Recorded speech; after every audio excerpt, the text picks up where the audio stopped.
vivimos un tiempo en donde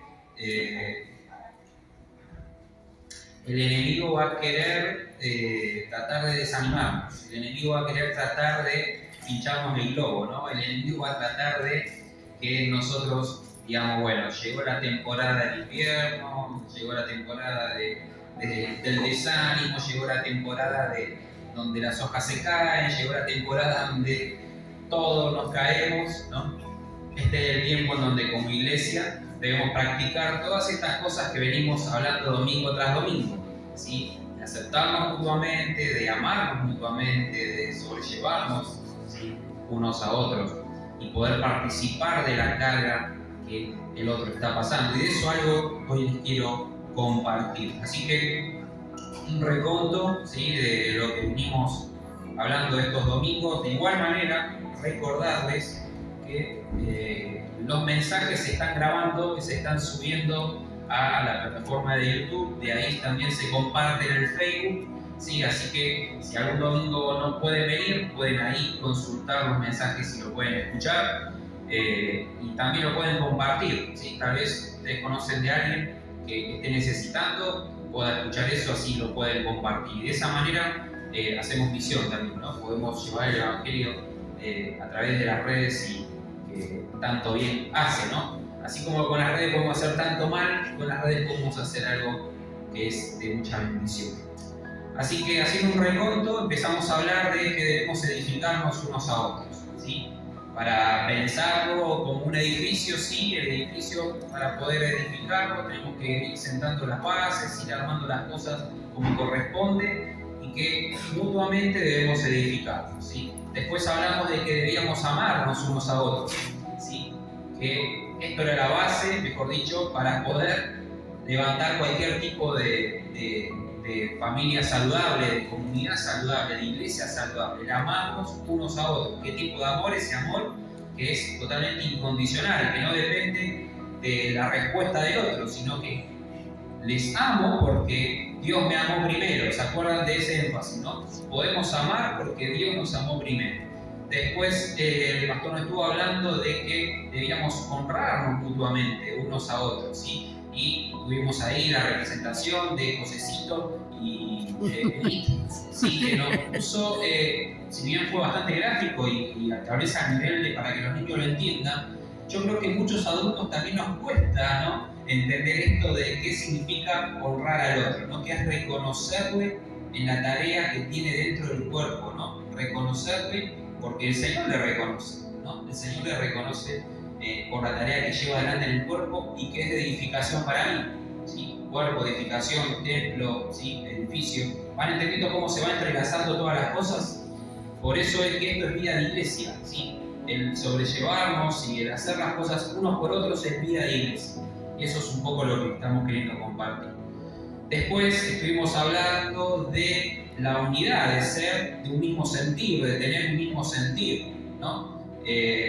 Y la semana pasada nos hablaba el pastor sobre el aceptarnos mutuamente, ¿no? Y nos llevó a pensar, a reflexionar cuánto realmente nos estamos aceptando o estamos aceptándonos mutuamente o aceptando al otro, así como el Señor lo trajo, ¿no? A la casa, ¿no? Y pasó a ser parte de cada una de nuestras vidas.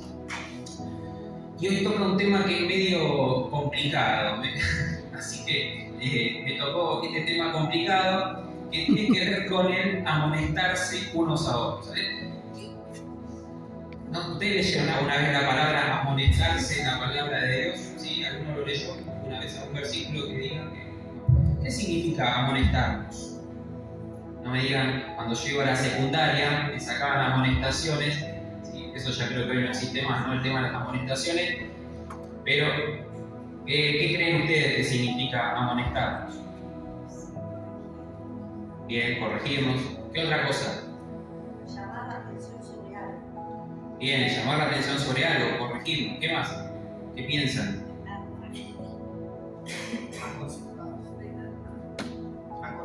Aconsejarnos. Yo busqué, decía, amonestar, animar. Animar.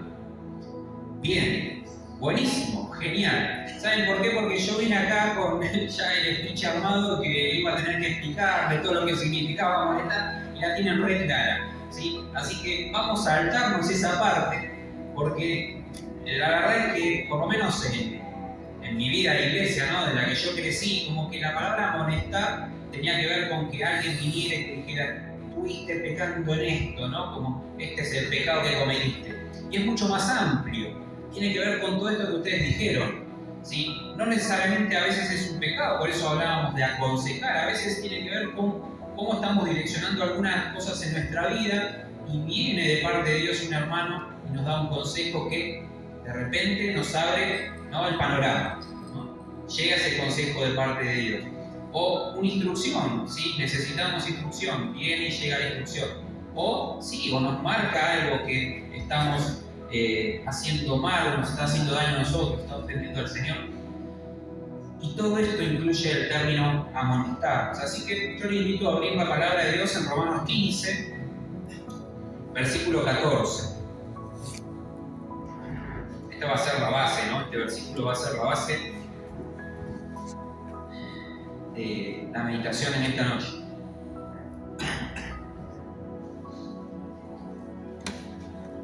Como verán, no estoy exento de la gripe, de los resfríos, de la afonía, de la tos. La tos pasó a ser un integrante más de mi familia en tiempo, no sé la suya.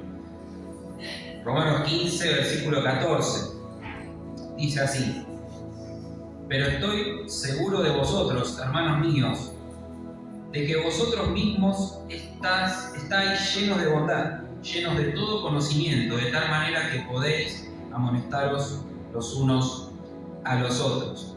¿Sí? Muchas gracias.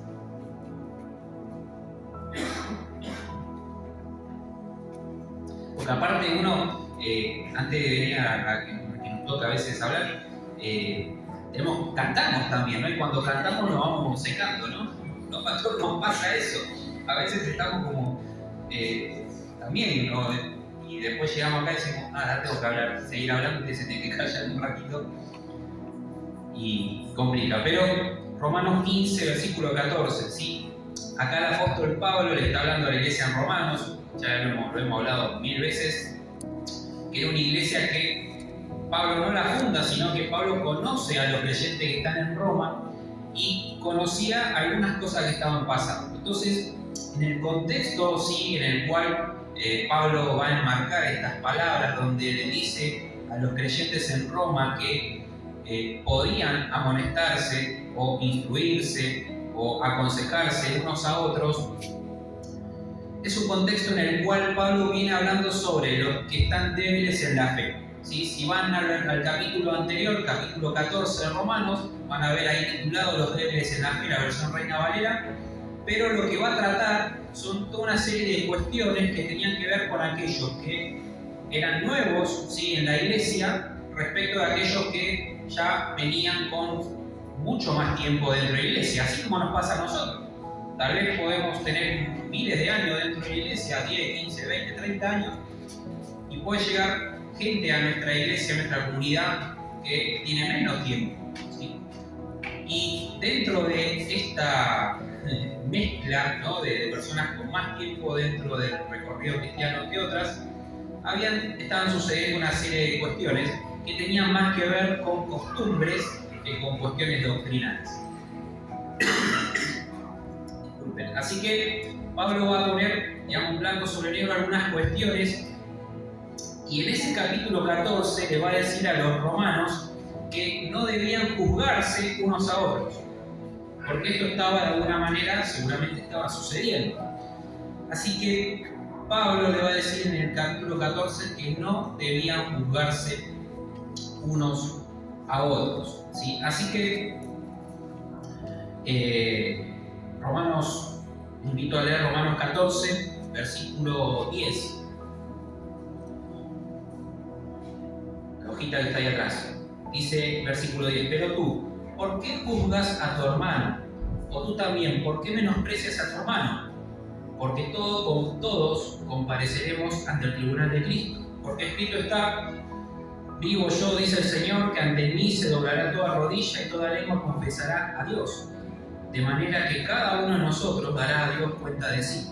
Así que ya no nos juzguemos más los unos a los otros, sino más bien decidir no poner tropiezo u ocasión de caer al hermano.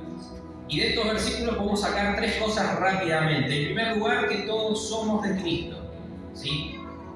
Tanto los fuertes como los débiles, tanto en el contexto de Pablo, ¿no? Tanto aquellos que hace un tiempo estamos en la vida cristiana como aquellos que recién llegan a la vida cristiana. Todos somos de Cristo, ¿no? Y a la mirada de Dios, todos estamos en la misma posición, en el mismo lugar. En segundo lugar, de estos versículos podemos ver que no estamos en posición de juzgar, no nos encontramos en la altura o en el rol de poder juzgar a mi hermano, que esto es lo que le va a decir Pablo, no nos juzguemos los unos a los otros. Pero me gusta lo que va a decir Pablo, y va a decir: ustedes deben decidir no poner tropiezo a los demás. ¿Entienden, no? En vez de poner el foco ahora en no solamente no juzgar, sino evitar todas las cosas que pueden hacer que mi hermano caiga en alguna situación, cualquier cosa de tropiezo. Entonces esto me cambia la perspectiva. ¿Por qué? Porque la perspectiva ya tiene que ser que todo lo que yo haga, tengo que cuidar que lo que yo haga, mi comportamiento, mi manera de ver, mi manera de actuar, mi manera de manejarme dentro de la comunidad, dentro de la iglesia, tiene que evitar que mi hermano se equivoque, mi hermano se tropiece, mi hermano tome una decisión equivocada. Entonces esto nos cambia la perspectiva. Por lo tanto, en parte soy responsable de que mi hermano pueda tropezar o no. Por lo menos lo que dice Romanos 14, versículo 10 al 13. Por lo tanto, en primer lugar, creo que cuando Pablo nos llama a que debemos amonestarnos los unos a los otros, nos llama a tener una amonestación sana, que es decidir no poner tropiezo a mi hermano en Cristo. ¿Por qué? Por todo lo que dice antes, porque somos todos delante de Cristo, estamos en la misma posición, ninguno es más que el otro, ni el pastor, ni el líder, nadie es más que el otro, todos estamos en la misma posición, todos estamos en el mismo lugar, y porque ninguno está en la posición de jugar, solo el Señor puede jugar, y de esto algo vamos a hablar más adelante. Entonces, en primer lugar, una amonestación sana es aquella que decide no poner tropiezo.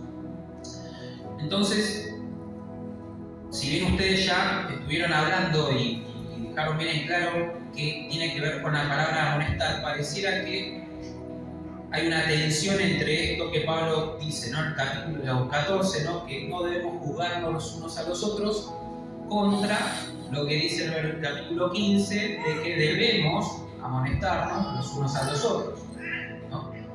Pero hay una diferencia. No es lo mismo amonestar, instruir, aconsejar, que juzgar o condenar. Porque el juzgar tiene que ver con la condena. No sé si me explico, ¿sí? Cuando yo estoy juzgando a alguien, lo que estoy haciendo es emitir un juicio, emitir una condena, ¿no? Cuando un juez dictamina algo respecto a alguien que está sentado en ese banquillo, lo que está diciendo es: tu condena es esta. A partir de todas las pruebas que hubo, tu condena es esta. O este es el juicio que yo emito, ¿sí? Y esto creo que todos tenemos bien en claro, que el único que puede emitir un juicio es el Señor, ¿no? Todos lo tenemos en claro eso, ¿no? El único que puede emitir un juicio es el Señor. Por eso es que Pablo va a ser enfático en esto. No nos andemos juzgando los unos a los otros. Ahora, esto quita que yo pueda marcarle a mi hermano en amor cuando está cometiendo algún error o alguna equivocación. Por eso hay una tensión. Digamos, podría haber una tensión, pero creo que no existe la tensión porque se refiere a diferentes cosas. Y una de las pautas, o dos de las pautas que nos va a marcar el mismo apóstol Pablo para marcar cuál es la diferencia, está en el mismo versículo de Romanos 15, versículo 14. ¿Sí? ¿Por qué el apóstol Pablo creía o sostenía que estos hermanos que estaban en Roma eran competentes, eran capaces de poder amonestarse unos a otros? ¿Qué dice el versículo 14? Alguien que lo pueda leer en voz alta. 15, 14. Pero estoy seguro de vosotros, hermanos míos, bondad. Bien, hasta ahí. Dice, en primer lugar, estoy seguro, hermanos míos, que ustedes están llenos de bondad. Esta es la primera característica que hace que yo pueda amonestar, instruir, aconsejar a mi hermano. ¿Sí? Y la bondad, Laura estuvo acá hablándonos sobre la bondad que tiene que ver con una manera de vivir, tiene que ver con esto, ¿sí? Una manera de vivir recta e íntegra, una manera de vivir en el bien, una manera de vivir que decide continuamente el bien sobre el mal.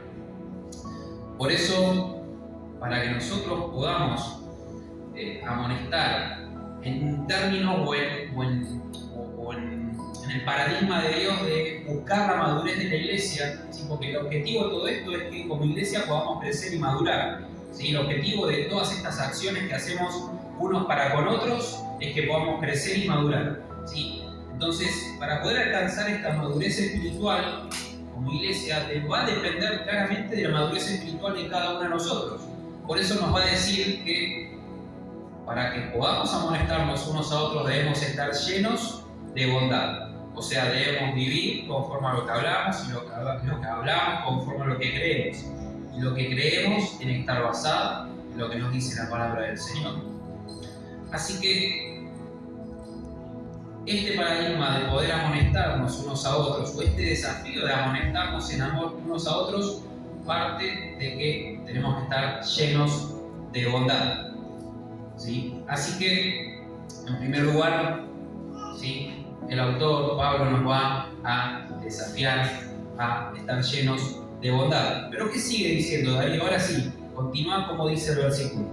Llenos de todo conocimiento, de tal manera que podéis amonestarnos los unos a los otros. Bien, ¿sí?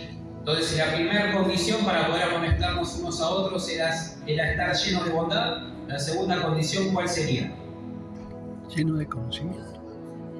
Llenos de conocimiento, ¿sí? ¿Pero qué tipo de conocimiento creen que Pablo está hablando acá? Bien, ¿sí? ¿Qué es? ¿Llenarme la cabeza de enciclopedias teológicas y llenarme la cabeza? No. Miren, la palabra original acá para conocimiento es gnosis, ¿sí? En griego esto hace referencia a un conocimiento que es superior, no el conocimiento en el plano horizontal, ¿no? Es un conocimiento que tiene que ver con una revelación espiritual. Por supuesto que yo, para poder amonestar a mi hermano, poder aconsejar a mi hermano, poder marcar alguna situación, algo concreto, como también nos decía Roxana, yo tengo que estar nutrido de la palabra. Y la fuente, la base de una potencial corrección que yo haga a mi hermano tiene que ser bíblica. Tiene que la palabra de Dios darme el fundamento para eso. No tiene que ser una mera opinión. Eso es lo que hace, ¿sí?, de que yo esté lleno del conocimiento. Ahora, ¿esto es cuestión de agarrar cualquier versículo de la Biblia y empezar a tirárselo como dardos a los hermanos? No. ¿Sí? Por eso es que Pablo va a animar a los hermanos en Roma y nos anima a nosotros a que estemos llenos del conocimiento. Este conocimiento que es superior, es un conocimiento que solamente recibimos porque estamos en comunión con Dios y el Espíritu de Dios mora en nosotros y nos permite discernir cuando nos acercamos a la palabra de Dios. Esto hace que yo no agarre un versículo cualquiera, lo saque totalmente de contexto y con ese versículo empiece a disparar flechas y dardos a los hermanos como diciendo, mira, porque lo que dice este versículo, vos acá, tal cosa. Este tipo de conocimiento es el conocimiento que trae una revelación de parte de Dios para mi hermano que necesita. Y la fuente sigue siendo la misma, el amor.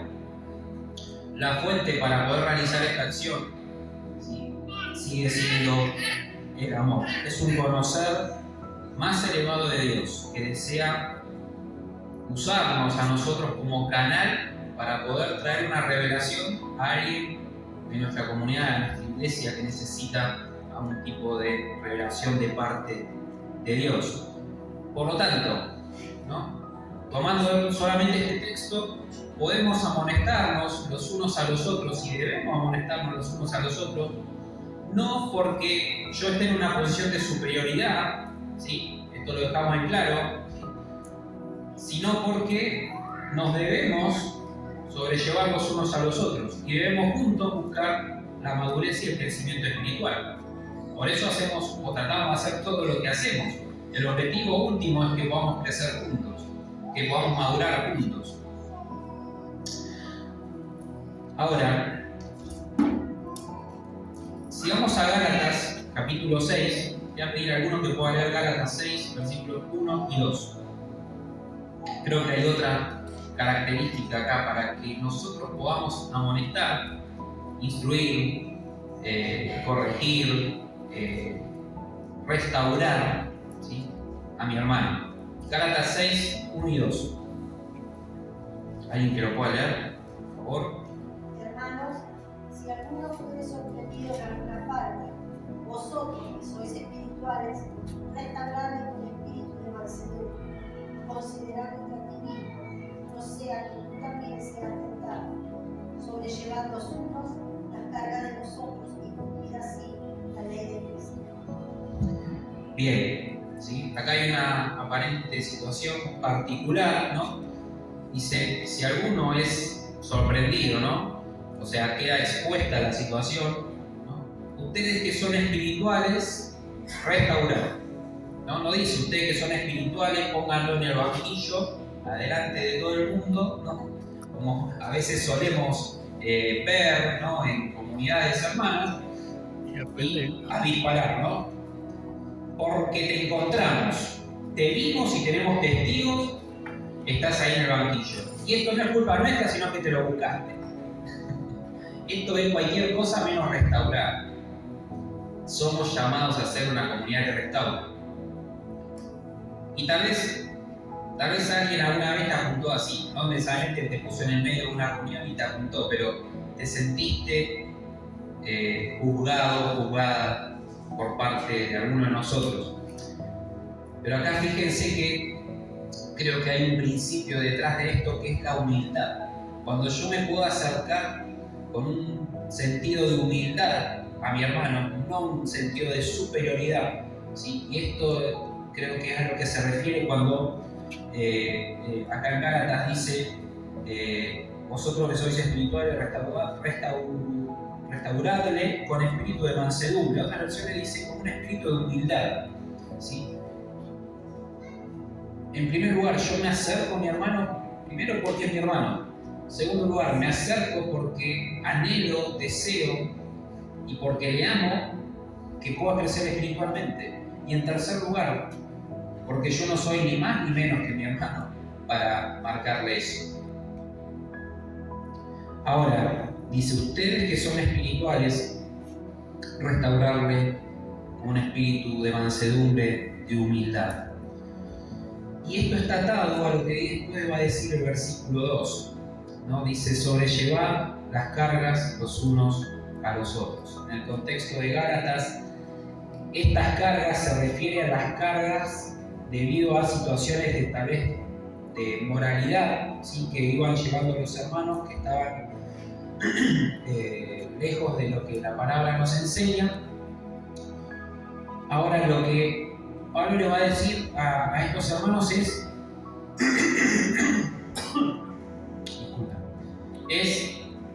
ustedes restaurenle, o sea, si ustedes pueden tener la madurez espiritual para discernir la situación que está sucediendo, ustedes restaurenle, pero sobrelleven la carga los unos a los otros. Esto me hizo pensar en otra cosa, que rara vez lo practicamos. Y no es para que lo practiquemos acá en el seno de un culto, que es, ¿cuántos de ustedes tienen ese hermano, esa persona que ustedes pueden ir y decirle, mirá, Daniel, me está costando llevar adelante tal tema? Con este pecado, la verdad, es mi talón de Aquiles. Me cuesta. He orado y la verdad, me sigue pasando, me sigue sucediendo. Pero yo voy a Daniel y le cuento porque confío y creo que él anhela y desea mi madurez espiritual y mi crecimiento espiritual. qué bueno que nosotros podamos contar con algún hermano, alguna hermana a quien podamos ir y decirle, mirá, me cuesta esto. ¿Podés orar conmigo? ¿Podemos orar juntos por esto? A esto se refiere cuando dice sobrelleven las cargas los unos a los otros. Esas cargas que provienen de pecados que hay en nuestra vida. Siguen llegando los vasos de agua, gracias. Que podamos sobrellevarnos las cargas los unos a los otros, ¿no? ¿Entienden el cambio de paradigma, el cambio de enfoque? ¿No? Ya no somos una comunidad llamada a marcar los pecados, sino somos una comunidad llamada a que cuando por gracia de Dios podemos discernir algo, o alguien viene y nos cuenta algo, somos llamados a restaurar. ¿Y cómo? Sobrellevando las cargas. Vamos a orar juntos. Yo les cuento un caso.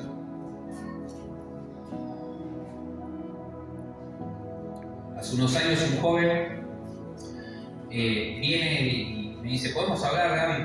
Sí, no hay problema, dale, llamemos.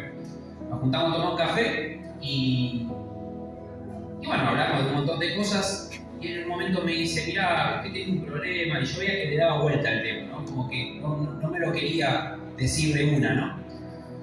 Tengo un problema con algo, pero no sé. Entonces yo le digo, mirá, despreocupate, o sea, yo no estoy acá para juzgarte ni nada.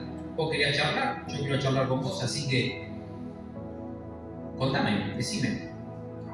Y dice, mira, tengo problemas con la pornografía. Y esta persona, una persona que tocaba en mi iglesia, ¿no?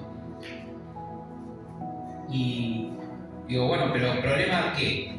Bueno, me empieza a contar un poco cómo esto le estaba afectando su vida.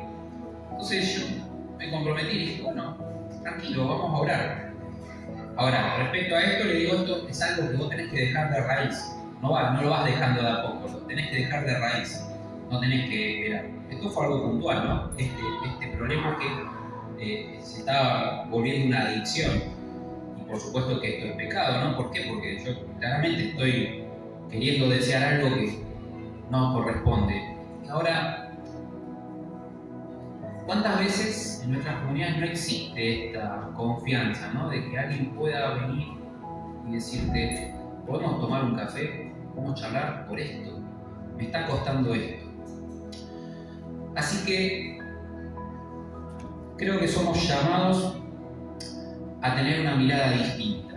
Y para ir cerrando, quiero que podamos ir al ejemplo por excelencia que es la vida de Jesús. Todos tal vez recuerdan, ¿no?, la situación de Juan capítulo 8, en donde a Jesús los fariseos y los escribas le traen una mujer que había sido descubierta en adulterio, ¿no? Y por casualidad solamente traen a la mujer, ¿no? O sea, no podía adulterar sola, claramente estaba adulterando porque había un hombre también, ¿no? Pero no traen al hombre, traen a la mujer, ¿no? Y a la mujer la ponen ahí delante de Jesús y le dicen, esta mujer adulteró. Según la ley de Moisés la tenemos que apedrear. Y Jesús no le daba ni bolilla, ¿no? Jesús dice el texto como que estaba mirando hacia el piso y empieza con el dedo a escribir en el piso, ¿no? Y hay libros de teología que hablan sobre qué quiso escribir Jesús en el piso, pero no era el punto lo que Jesús quiso escribir en el piso. El punto es que Jesús no le estaba dando la importancia que estos hombres le estaban queriendo dar, porque estos hombres lo que estaban queriendo hacer era que Jesús pisara el palito. ¿Por qué? Porque según la ley romana no se podía apedrear a alguien sin autorización de los romanos. O sea que si Jesús decía así, hay que apedrearla según la ley de Moisés, iba a tener problemas con el Imperio Romano. Pero si Jesús le decía no la apedreen, iba a tener problemas con los judíos. Ahora Jesús tiene una mirada, ¿no? Él seguía escribiendo en el piso y después que le insistieron, Jesús le dice, ok, el que esté libre de pecado que tire la primera piedra. Hagan fila, eso sí, hagan fila, esto es una imaginación mía. Hagan fila, el que esté libre de pecado agarre la piedra y tire. O sea que Jesús respondió, digamos, de una manera genial, ¿no? ¿Por qué? Porque no digo que quedó bien con todos, sino que respondió con sabiduría, esa sabiduría que proviene de Dios, ¿no? Claramente, estos hombres que estaban ahí, todos tenían la conciencia sucia, así que todos de a uno fueron dejando, dice el texto, de los más viejos a los más jóvenes, fueron dejando la piedra en el piso, se retiraron hasta que quedó solo Jesús con la mujer. Y la mirada de Jesús fue una mirada con gracia y verdad. Y quiero que nos podamos ir de este lugar bien conscientes de que estas dos cosas van juntas, la gracia y la verdad. Pero no en este sentido, sino gracia y verdad. Porque Jesús primero tuvo que aplicar gracia para que no fuera apedreada esa mujer ahí. La condena, según la ley de Moisés, por adulterio, era ser apedreada. Más allá de que había otras cuestiones que hacían que el caso no cumpliera del todo, o sea que podía haber un vericueto legal, por decirlo de alguna manera, para evitar que fuera apedreada, pero Jesús la miró con gracia. Dice, ¿lo que te juzgaban están acá? Le pregunta ella, y ella le dice, no. Bueno, ninguno te ha juzgado, yo tampoco te condeno, pero no peques más. Yo puedo imaginarme, ¿no? La mirada de Jesús, ¿no? Hacia esta mujer, como diciendo, ni yo te condeno. Yo que los, digamos, ¿no? De esta imaginación mía, yo que los dejé totalmente en ridículo a estos hombres que quisieron hacer de toda esta inquisición algo para tentarme a mí, siendo el Hijo de Dios. He transformado esto en una mirada de gracia, pero también de verdad.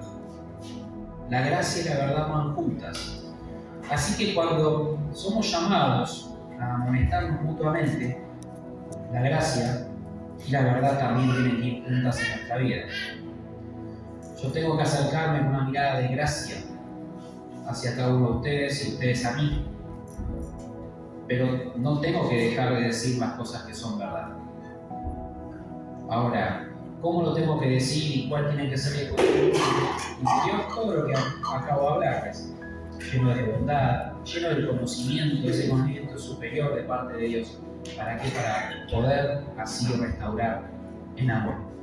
Así que vamos a cerrar este tiempo con una oración, ¿sí?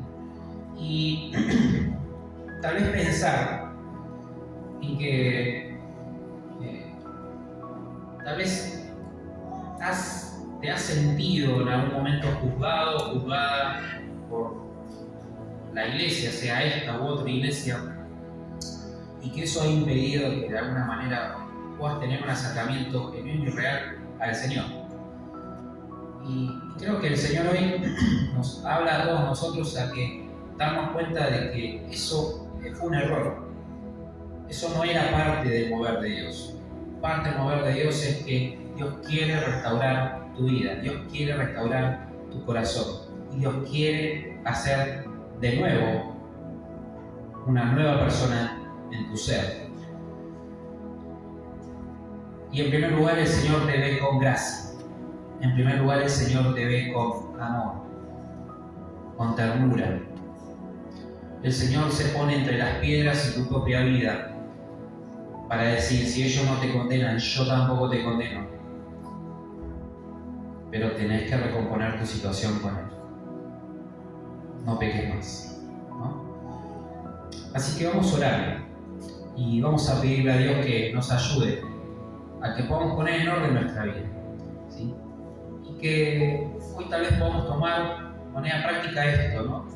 De que podamos encontrar, ¿sí?, alguna persona en donde nosotros podamos depositar aquello que nos está costando o aquello que necesitamos consejo, instrucción, ayuda, un aviso de que sea enviado de parte de Dios. Señor, te doy gracias porque hasta aquí nos has acompañado y quiero rogarte y pedirte que tu Espíritu, Señor, se siga moviendo en medio nuestro, Señor, trayendo convicción de que, Señor, delante de ti somos pecadores, de que delante de ti necesitamos ser restaurados. Que también hay situaciones en nuestra vida que necesitan de tu dirección, de tu consejo. Tal vez hasta aquí, Señor, hemos vivido según nuestros parámetros. Pero te ruego que hoy puedas, Señor, traer convicción a nuestra vida para que podamos entregarte nuestro corazón por completo a vos. Sí, Padre. Y quiero orar, Señor, por aquellas personas que hoy aquí, Señor, han sentido que se han sentido juzgadas, se han sentido maltratados, se han sentido que los han despreciado, Señor, por hacer un mal uso de tu palabra.